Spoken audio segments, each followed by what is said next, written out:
ta wannan wasiƙa kuma take cewa assalamu alaikum da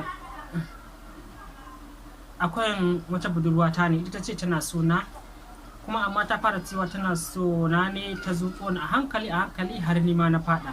To abin da ya faru dai ya fara da tun daga farko cewar ta ce tana sona amma sai na fara zuwa wajenta sai ta ce ita kai wannan rubutun naku ya dan caccako da na duba shi amma yanzu na ga yana nema ya bani wahala.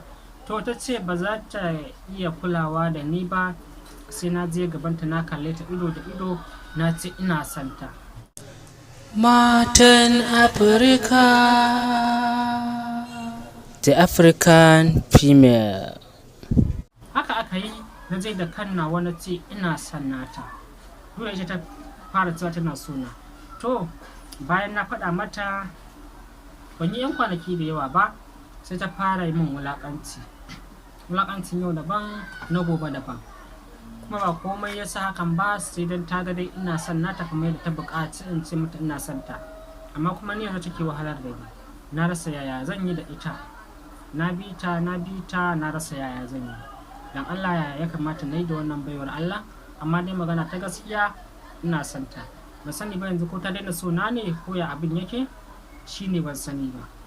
To bawan Allah ina jin ka ɗan garata ne ka ɗan jajjata ta yi dabaru kafin ta samo ka ita ma shine yanzu take ɗan jama aji, amma kuma ba na jin abin da kake so zai so ka kuma ka wulaƙanta shi. Shine da kawai abin da nake tantama a kan shi.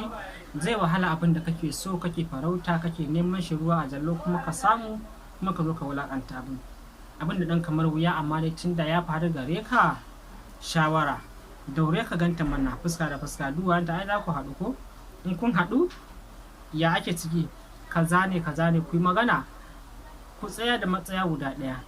Kana ganin layi ta sauya ko kuma na tun farko so take ta ɗan tsomo ka ko kuma ta ɗan tsomo kan ne yanzu, to kafin ta gama tsane ka ruwan jikinka ya ƙare ta jefa ka a shara shi ga sai ka fice fit ka sai da dare maka.